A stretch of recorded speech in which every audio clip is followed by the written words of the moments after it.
we are passing through a very, very difficult time for our republic. I wanted to come here and tell you, open my heart and tell you what is so troublesome about the things that are happening in the country.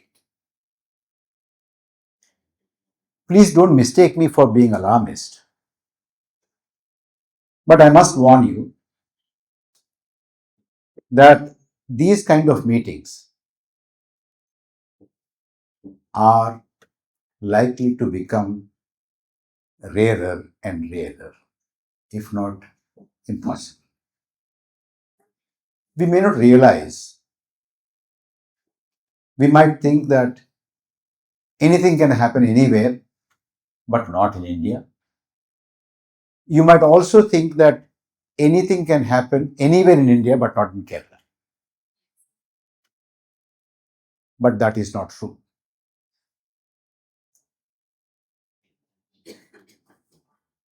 You know, when I was young, I used to see a lot of people die in my town. His father died, his mother died, his uncle died. But I somehow had this feeling my father would never die, my uncle would never die, my aunt would never die. Somebody else's father would die. How will my father die? And that continued and continued and continued until my father also died. Suddenly it strikes that your father also dies. There is a beautiful story in the Mahabharata. You all remember Yaksha Prasna? When Dharmaraja sends his brothers for water, one after the other goes to fetch water, but none of them returns. And finally he goes and sees all these brothers lying down on the floor. And the Yaksha comes and says, look, if you answer my questions correctly, satisfactorily, I will revive your brothers and also you can take the water from the tank. And of course, he asks a lot of questions. One question really stayed in my mind when I heard this. Yaksha asks, what is the most surprising thing in the world? Dharmaraja says, ahani ahani bhutani gacchanti hai yamalayam, seshas thavaramicchanti, kimascharyam ataha param. Every minute, every day, every night, you see people dying and going to the Yamalaya.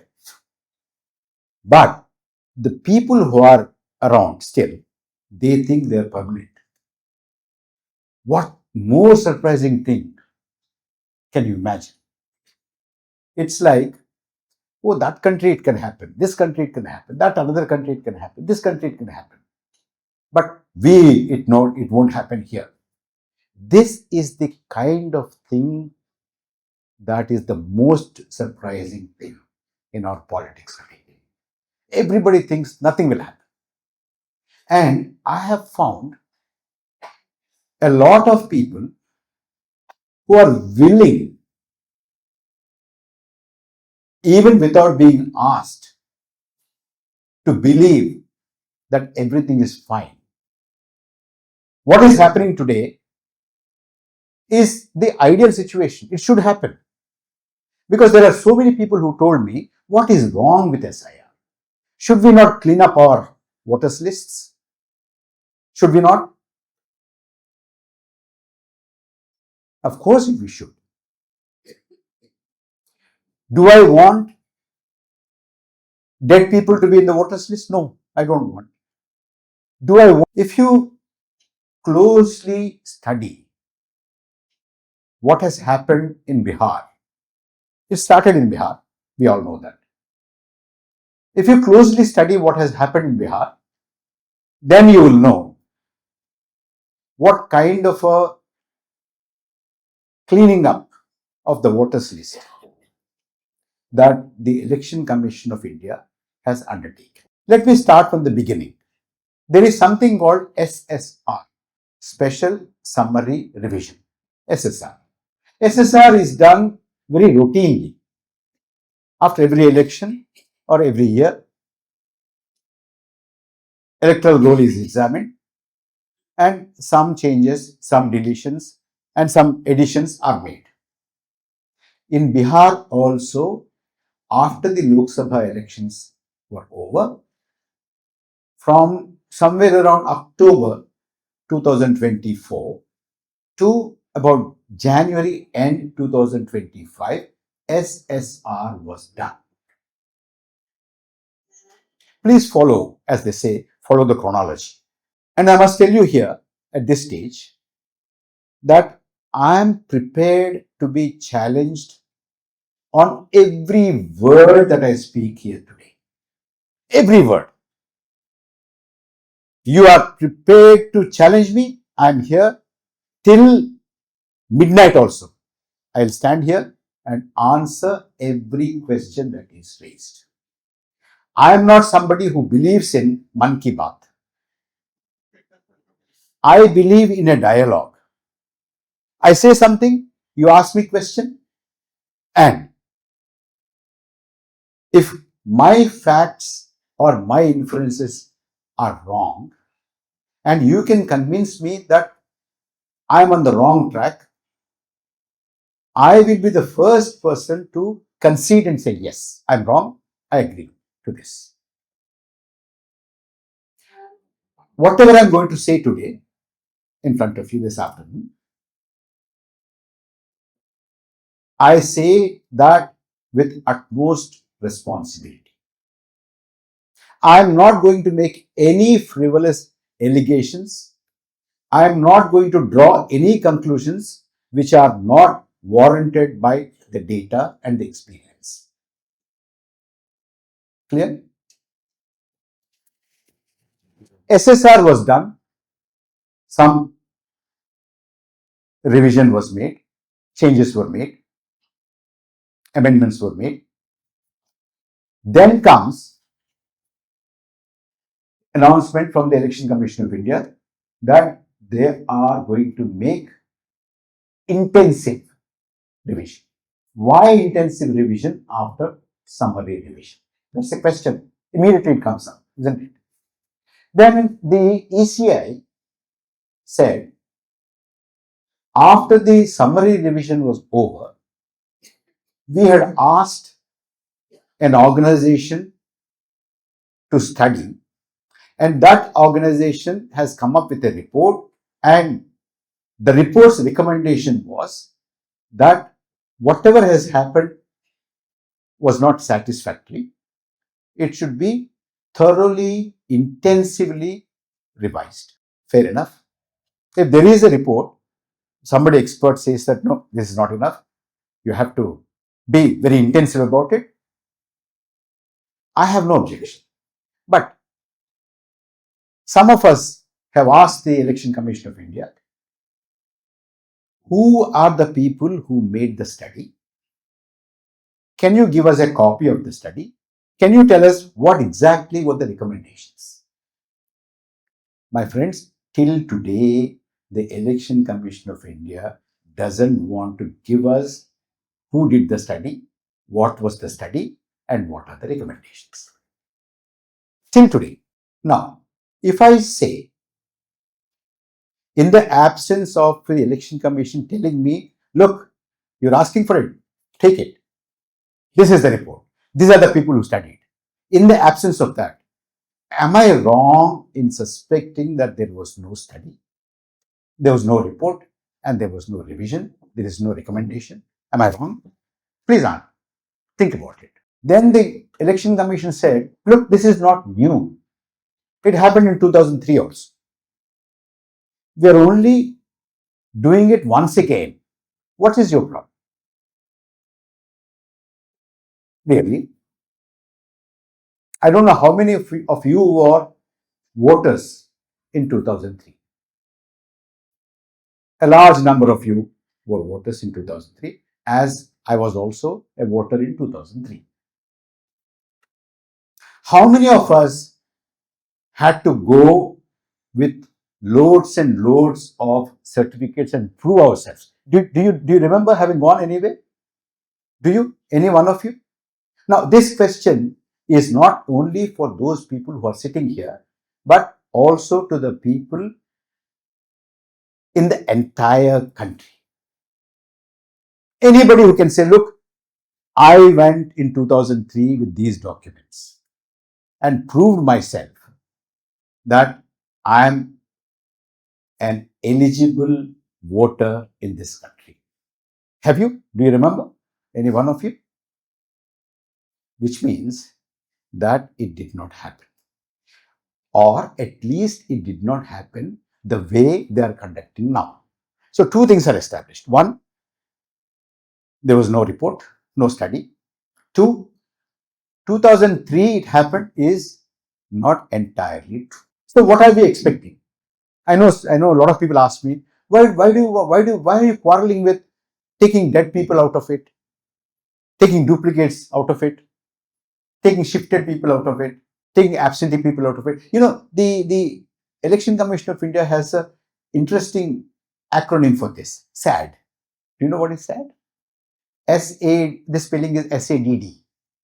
Shifted, absentee, dead, and duplicate. Okay, I have no problem. But let's see what happened in Bihar.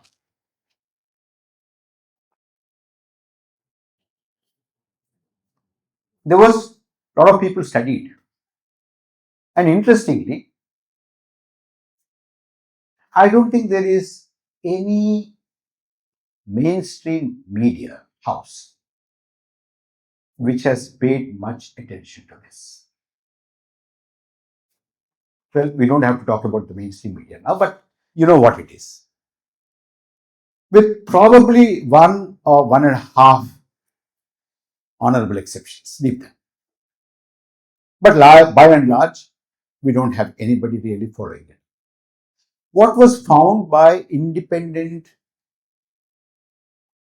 media platforms, digital media platforms, who do not really are afraid of the huge government and state machinery in this country. What did they find? They found in Bihar, they studied intensively three constituencies. In three constituencies, they found that there were 80,000 voters registered in just three constituencies. 80,000 voters registered in fake or wrong addresses. Just three constituencies. In one house, in an assembly constituency called Pipra in Bihar, in one house, 509 people were registered as voters in one address. 509. Another address, 409 people.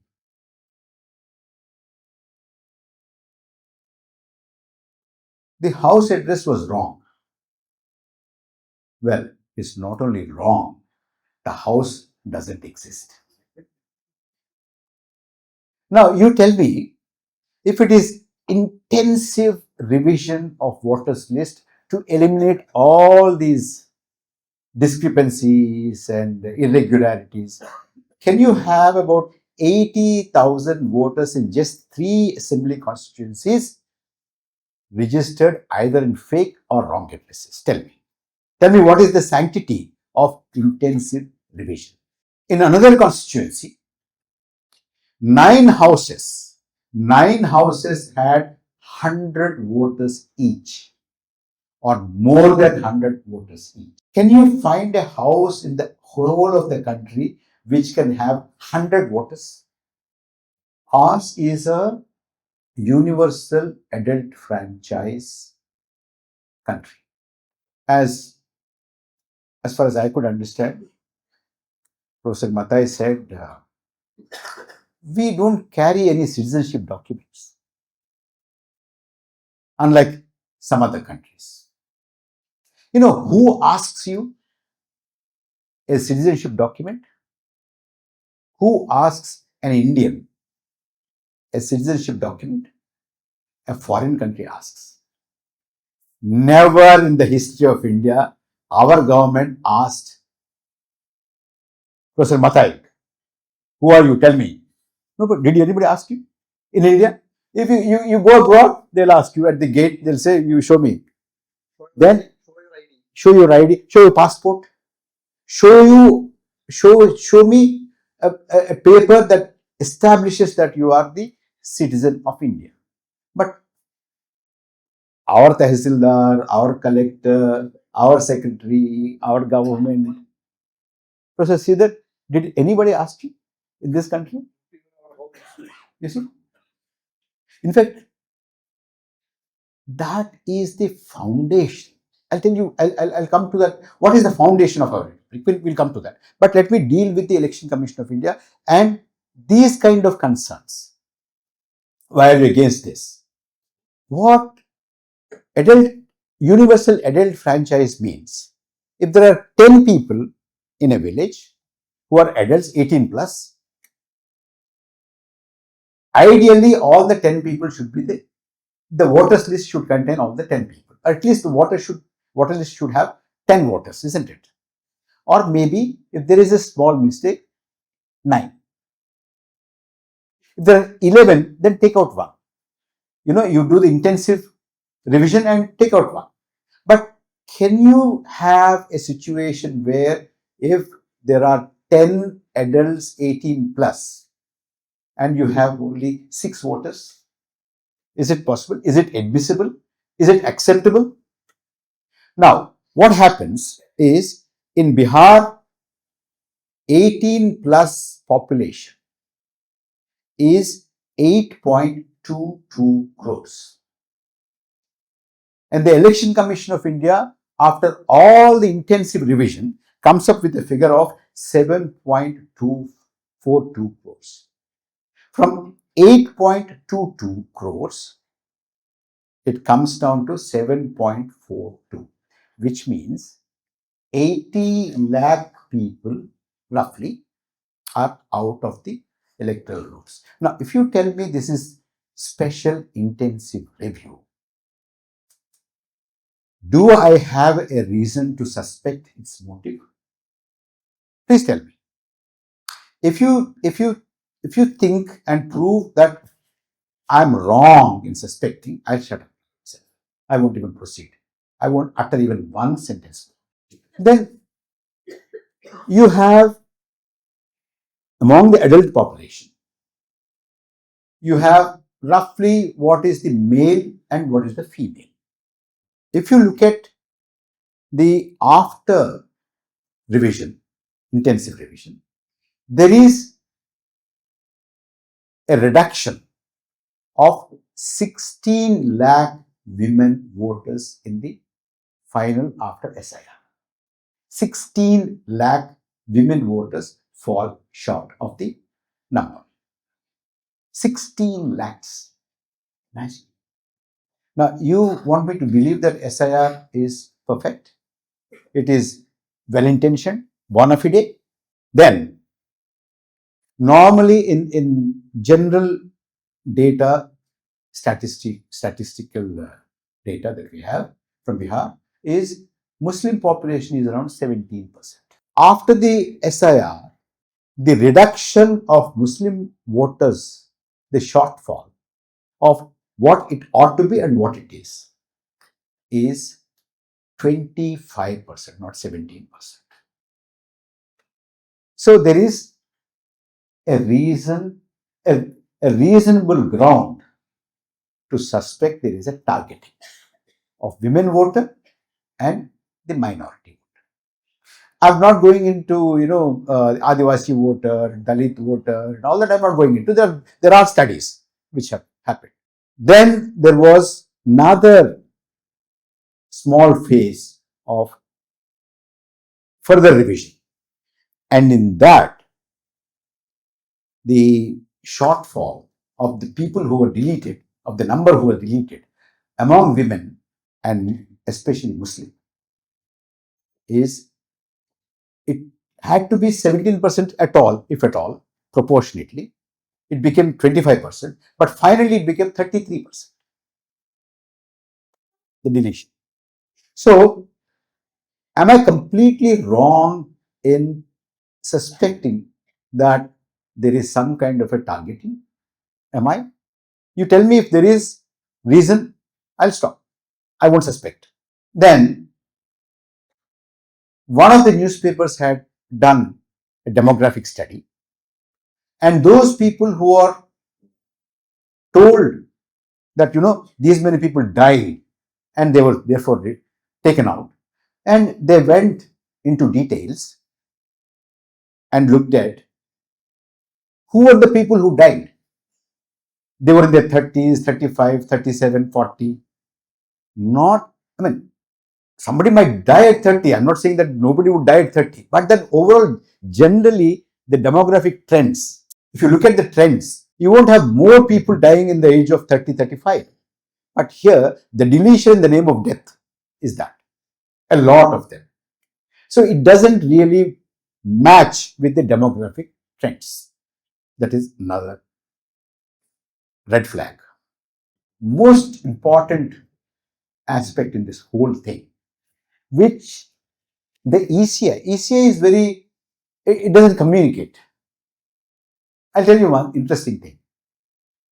Earlier, people like you and me could go to the Nirvachan Sadan, Election Commission of India's office, and meet some small officer or big officer, depending upon who you are. If you are an organization, a civil society group, you can meet probably the chief election commissioner or an election commissioner or somebody, deputy or somebody like that.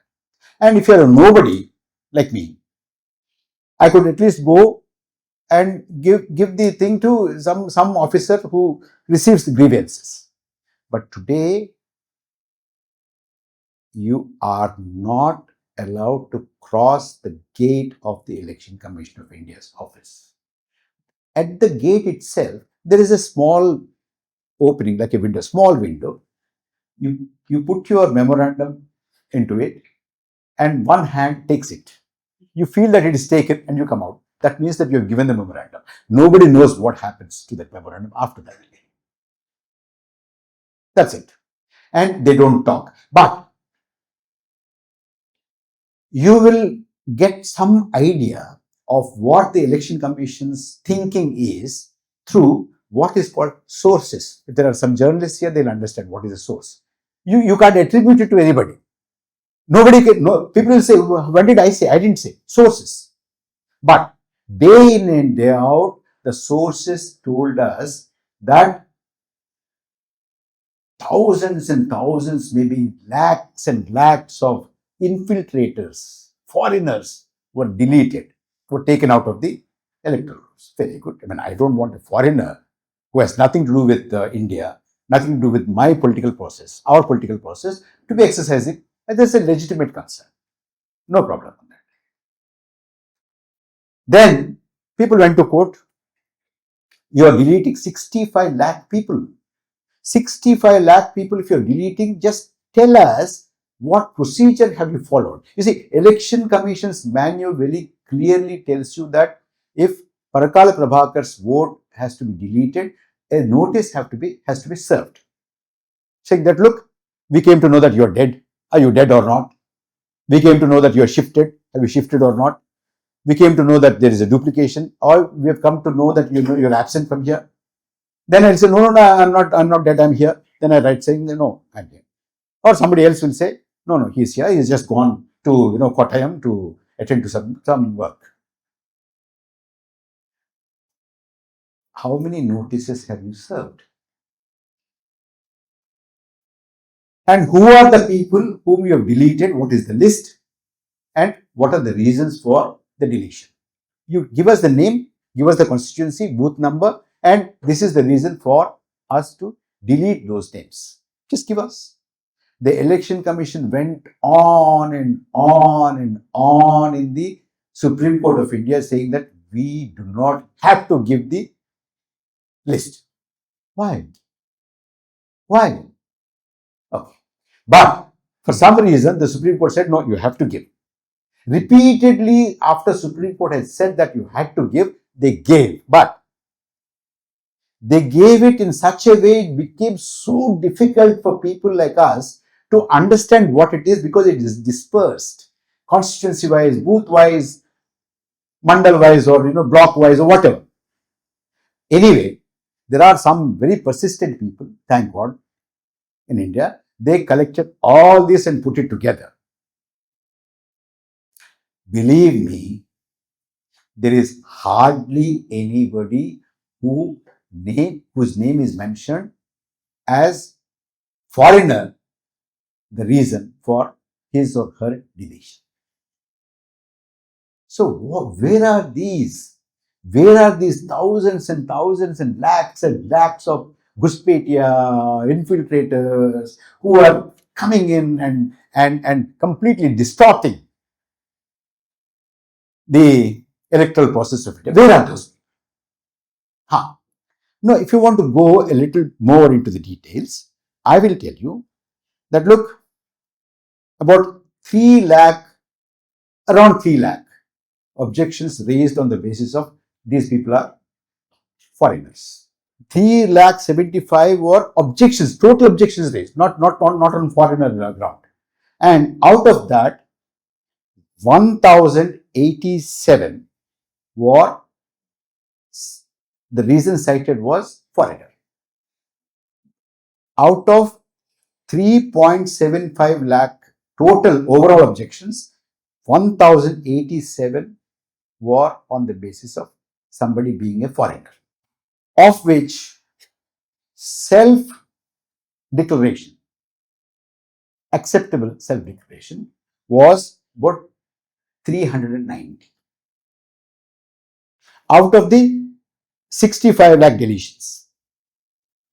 And in a place where normally everybody assumes that there could be a lot of foreigners called Simanchal, of them, the number of Muslims, actually the problem was that, isn't it?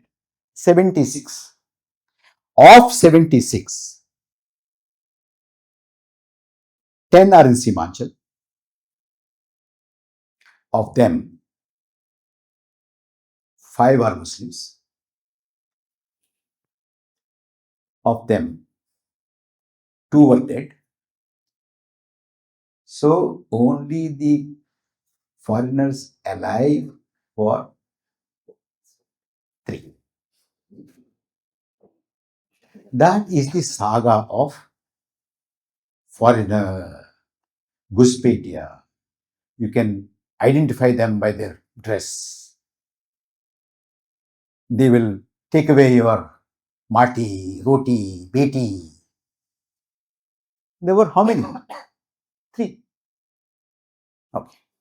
Now, if the government, the present government is so concerned about foreigners, how many were deported by the present government? The Delhi police identified and deported 120. In the last 10 years, the deportations of foreigners was 15,000. For the whole country, the deportation of foreigners was 15,000. And this is even more interesting. The highest number of the deportees were Nigerians. Not your Rohingyas, not your Bangladeshis, not your Muslims, no, Nigerians. Second, of course, Bangladeshis. Okay. Now, Delhi police, 120 since January. Maharashtra, 110. Haryana, 80. Rajasthan, 70. Uttar Pradesh, 65. Gujarat, 65. Goa, 10. This is the infiltrators. Now, you have tried to convince people like me that you are deleting dead people, you are deleting foreigners, you are cleaning up, but you have 509 people, 409 people in one address, and you have Brazilian model in the electoral list. So if you try and sell me that this whole exercise is to clean the voters list, and I say that there is something suspicious in this, please tell me, am I wrong? Should I not be concerned that there's something more is happening here? The exercise is not targeted to delete the dead. It is not targeted to delete the duplications, because the Election Commission itself had come on record to say that we have not run the deduplication software on our electoral list. It is on record of saying. So they have not, deduplication thing has not happened. And dead people, some of the civil society organizations and activists, they have taken people to Supreme Court of India, made them stand in front of the judges and said, sir, we are alive. Here we are. And these people have listed us as dead. So it is not dead. It is not deduplication. It is not. And of course, I mean, I do not want to, make it as a joke, but I can't help. If the ECI is insistent on becoming one, how can I help? And the Election Commission of India had names of people and father's name and husband's name as A, B, C, D, E, F, G, H. Interesting. And those, after exhausting this A, B, C, D, E, F, G, H, and then the different combinations of gibberish, X, Y, Z, and all that kind of thing, when they got exhausted, you also had husband and father's name as Election Commission of India. Yeah. No joke. It's a serious matter. So I'm not trying to joke about Election Commission of India. Who is trying? The Election Commission is trying. We need to spend another 2-3 minutes on this. It's important. Now, what happened to the Bihar election process? Why are people like me are apprehensive of this? And the Election Commission of India, when it gives out an announcement, a notification, it uses robust language. It says successfully completed SIR. After that, the number of Bihar electoral roll, the voters in the electoral roll, is 7.42 crores. This is after intensive revision. But there is a symbol. I don't know how many of you are familiar. It's something like, it looks like a wave, small wave, that indicates around. Now, if you have done a successful intensive revision, why around? It has to be absolutely accurate, isn't it? That's what we expect. Anyway, they given you an around figure. In about 6 days' time, the Election Commission of India increases that number by about 1.5 lakhs or so. I mean, I'm just giving you the rough figure. I can read out the exact figure with in hundreds and tens and all that, but I don't want to bore you. But roughly about 1.5 lakhs, saying that service voters were added later. Now, what I want to ask is, your voters list did not have service voters? People who are in the armed forces or here and there, don't they have? You've added after that, after your intensive revision? Okay. Let's say that you have added. All right. Then it comes to 7.43 something. Okay. Then 2 phases of polling for assembly gets over, and the Election Commission of India gives you a figure, another figure, 7.7 crores 45 lakhs. So 7.42 to 7.43 to 7.45. Then what was the polling? It was 66 point something, 66.91, a little less, a little more, now here, now there. and it says that this does they don't this figure doesn't include postal ballots. Understand, postal ballot we do, but you see what is preventing the election commission to tell us without opening? Then you see you are telling us without counting, without seeing who got the vote, you are telling us how many votes are polled.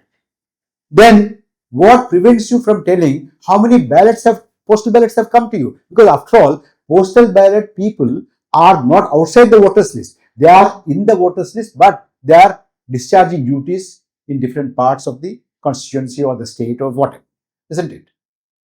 But they don't tell us. Then what happens? Then you get another percentage. Then you get another number.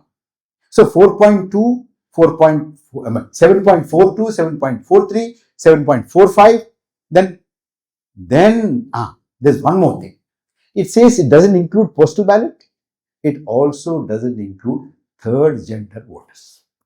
Now, I want to ask you, Professor Mathai, you're all familiar with the election process. Have you gone to any booth which has a separate booth for third gender?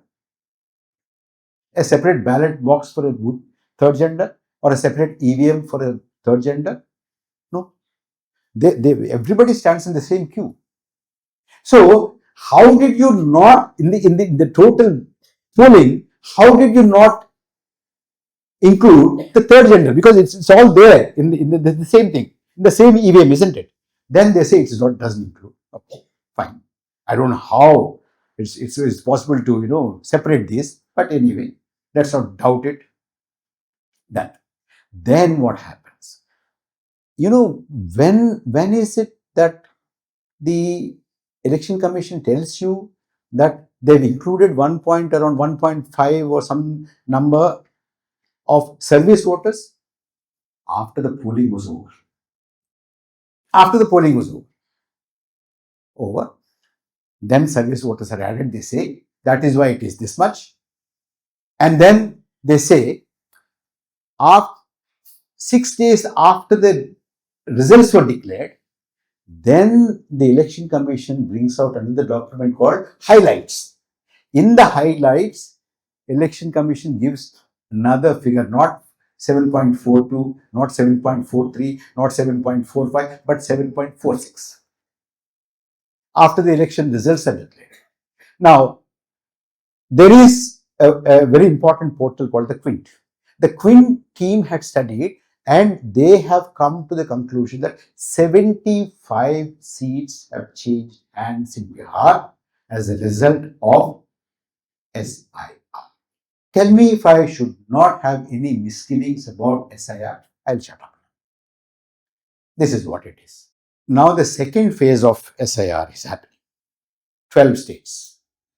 In this second phase, people who have gone into the numbers, they tell us that the second phase deletions are much worse than Bihar deletions. Uttar Pradesh state, the deletions today, the people who are potentially to be deleted are 2.93 crores, nearly 3 crores in Uttar Pradesh. Tamil Nadu, 80 lakhs. Gujarat, 72 lakhs. West Bengal, 58 lakhs. Rajasthan, 43 lakhs. Madhya Pradesh, 30 lakhs. Chhattisgarh, 28 lakhs. Kerala, our state, 21 lakhs. Who are these people? Do we have 2.93 crore people in Uttar Pradesh who are ineligible to vote, dead, shifted, absentee, duplicate? Do we have that? In Uttar Pradesh alone, 18% of the people who have exercised their vote last time are targeted to be deleted. After we fight, the 18% can come down to 16% or 15%. But still, that's a big number. From 2.93 crores, probably it might come to 2 crores. Then they would say, 93 crores are restored. It is like I used to hear about, uh,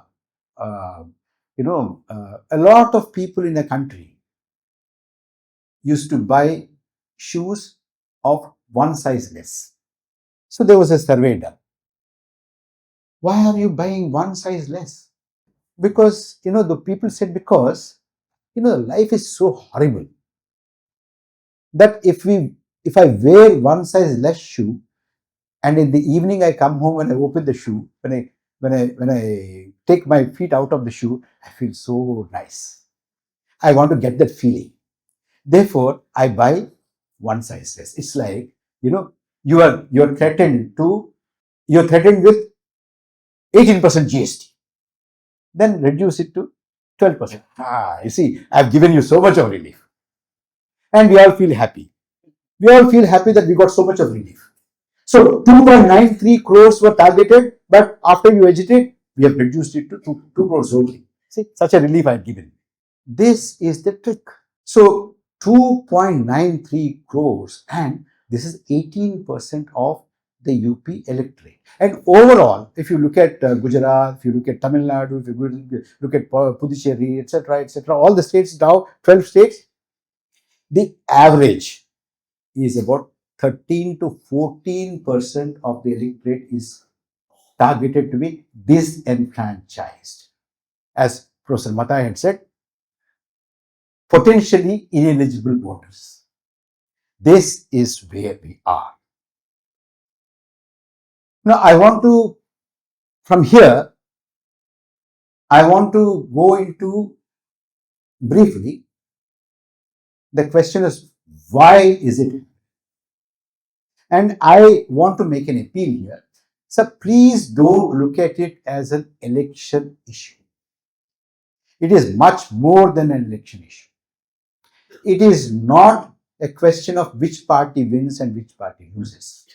People ask me, on what basis are they doing this? Obviously to win. How do they know those people are not going to vote for them? Well, I have an explanation, but I don't want to take much of your time. But briefly, it is this. Who wins, who loses is a different thing. The thing is that this exercise is meant to change the nature of Indian nation. Please pay attention. This is serious. It is not a question of who wins and who loses and who wins this election or that election. No, it's not. Who are the voters and who are not the voters? Nation states, the concept of nation states started its journey in 1648 from the Treaty of Westphalia in Europe. The main characteristic of the treaty is that every state or every country, Rajya, Rashtra, that got formed, the first question that they asked themselves was, who are part of our state? Who are part of our nation? Nation state, nation and state. Who should be the part of this nation? Only our people should be part of our nation. Who are our people? People of our race, people of our culture, people of our color, people who speak our language, people who are of our race. These are roughly the things. And if there is a minority, let it be there. But they are not the full part of our political society. They can live here, provided they accept their minority position, subordinate position. So every nation state until the 20th century, middle of 20th century, every nation state, even after we became independent, some other countries have become independent, but all of them debated days on, months and even years. Their debate was who should be the part of our nation. But India did not do that. India debated its constitution for nearly 3 years, you all know that. we did not spend even a minute. I don't know how many of you are aware. Election Commission of India is not just a creature of the Constitution of India. In fact, Election Commission of India predates the adoption of our Constitution. Election Commission of India started functioning under the Constituent Assembly Secretariat. And the mandate of the Election Commission of India to include people. We did not say that these are the criteria to be included in our political society. We did not say education, tax paying, property owning, caste, creed, language, religion, race, color, nothing. Man, woman, nothing. Everybody who is in the territory is a citizen equal to any other citizen in this land.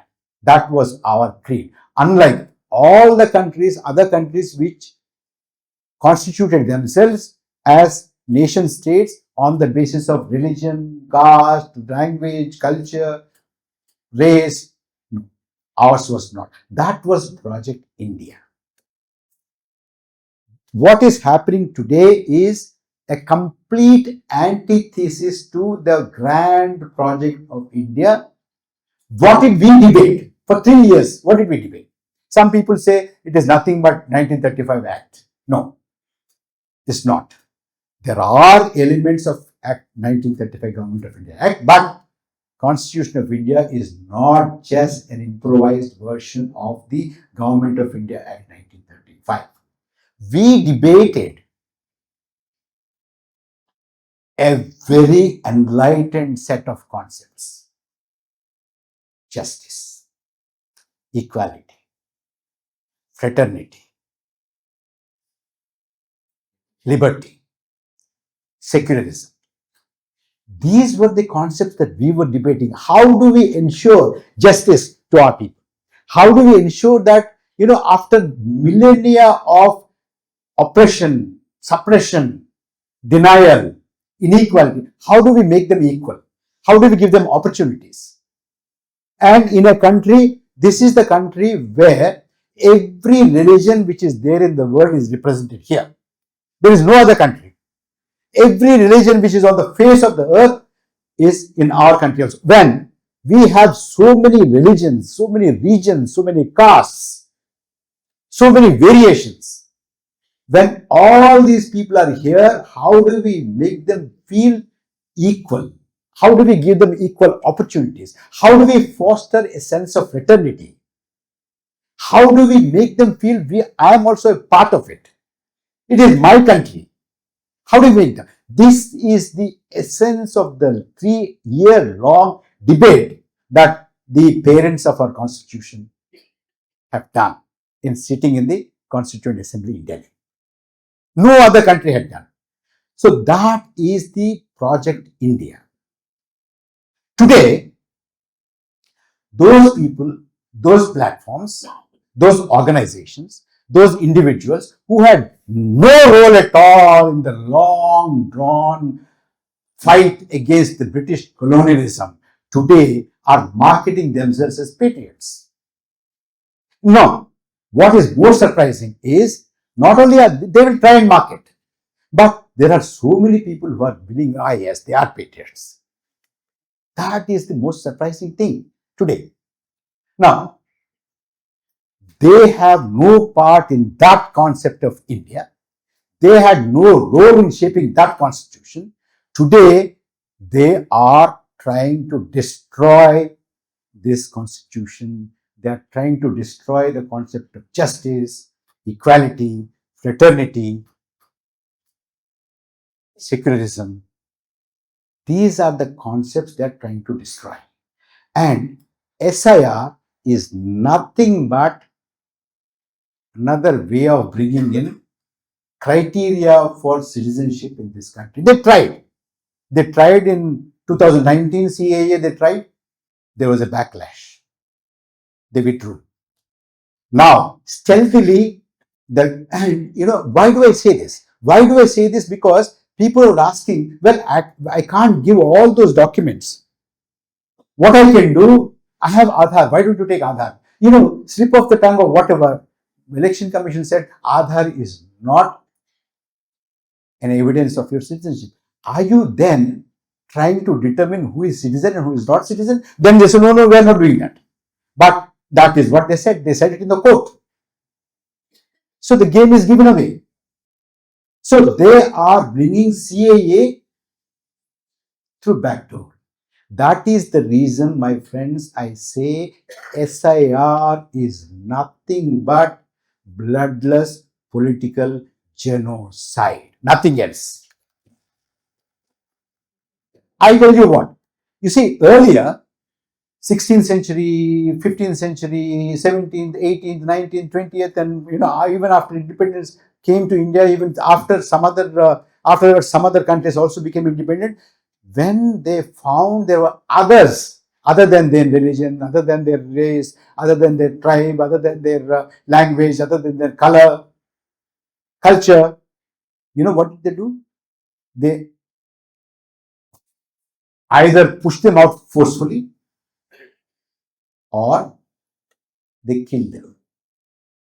You have seen so many genocides. Even now, a few years ago, you had seen massive bloodshed in Nagorno-Karabakh. In Hungary, you have seen. In Rwanda, you have seen. No ordinary bloodshed. Now, you can't do that now. Probably you can't do that in India. Therefore, this is being resorted to. I'll tell you how this is a genocide. See, what is a genocide? Physically eliminating somebody with blood, killing or pushing them out. What is here? Here, you kill a citizen not by stabbing, not by shooting.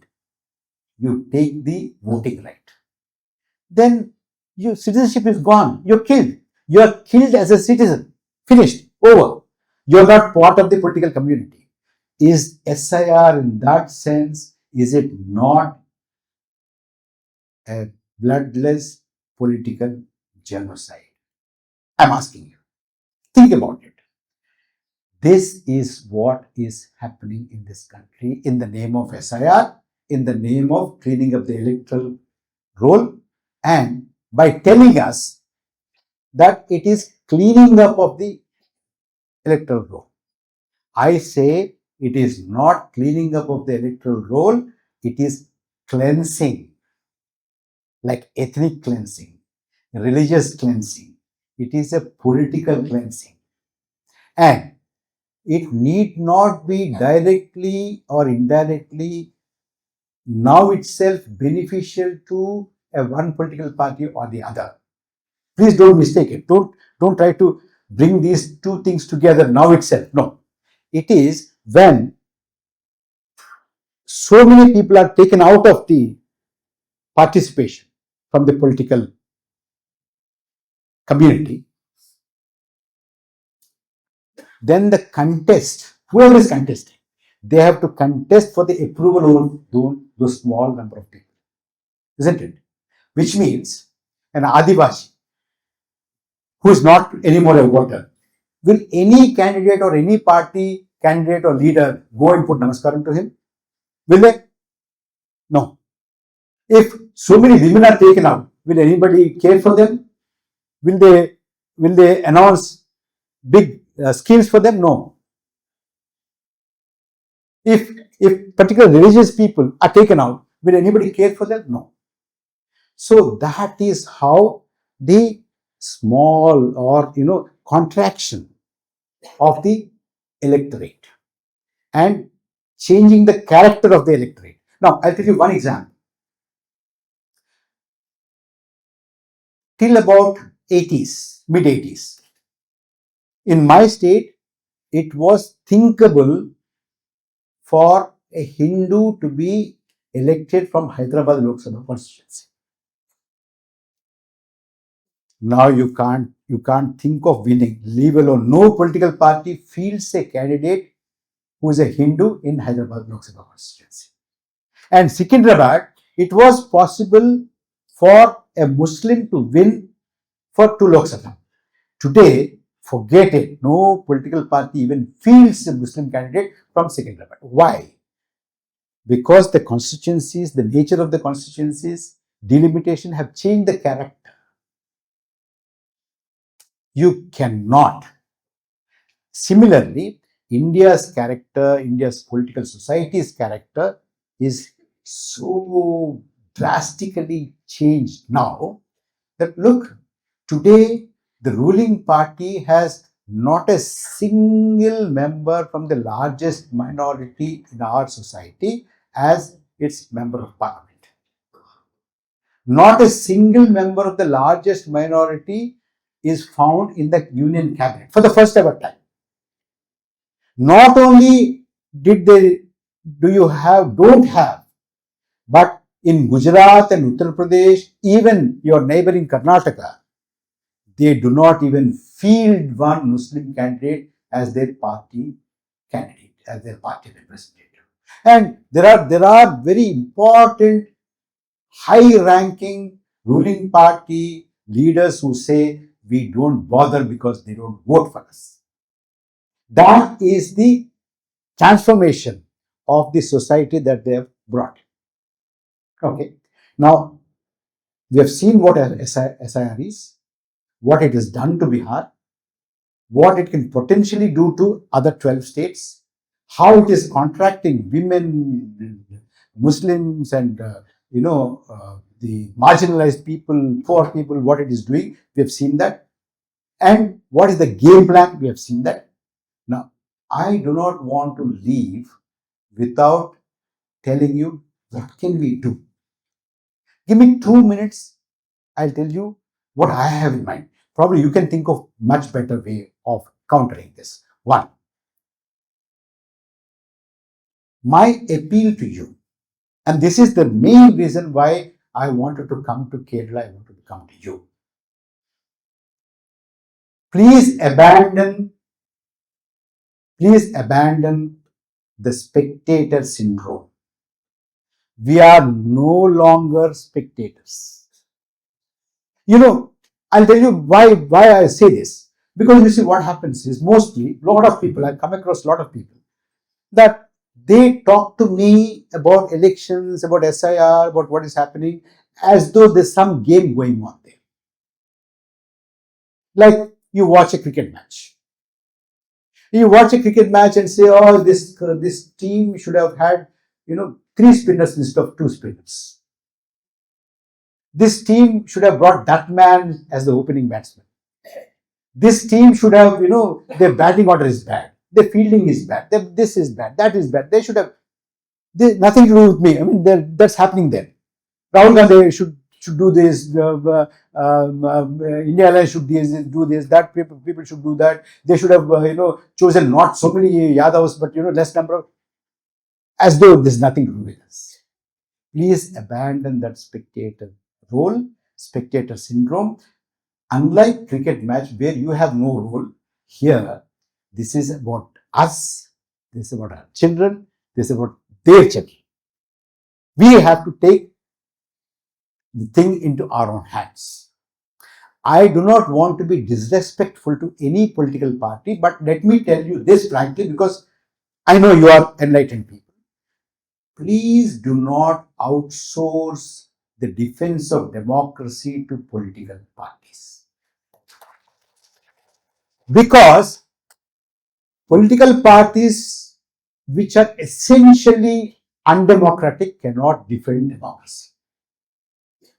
Tell me, with maybe some minor respectable exceptions, tell me, are our political parties democratic? Tell me, honestly. Look into my eyes and tell me whether they're democratic. If they're democratic, yeah, we can tell them, please defend the democracy, and we are watching. No. We have to take things into our own hands and defend democracy. How do we do that? Especially in connection with SIR,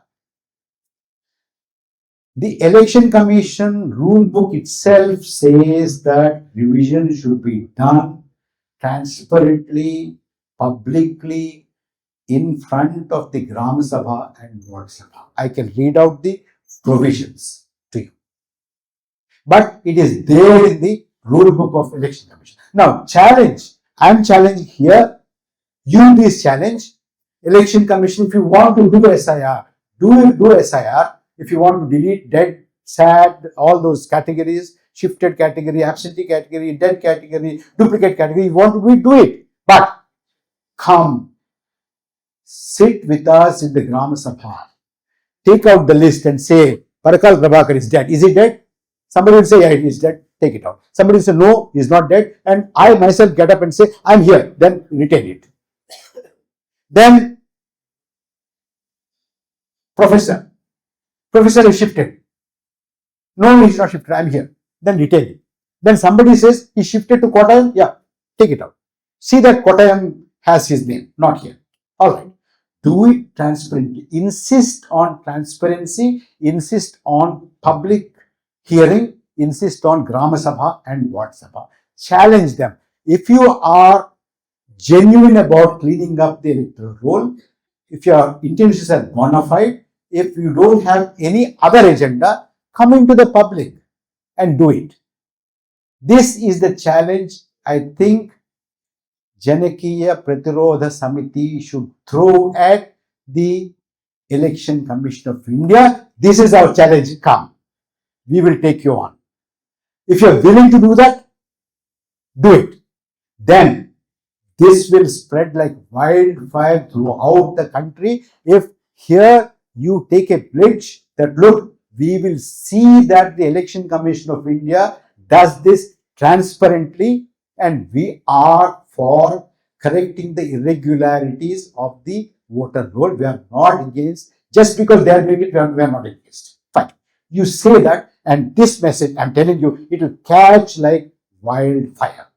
Finally, I want to make one appeal.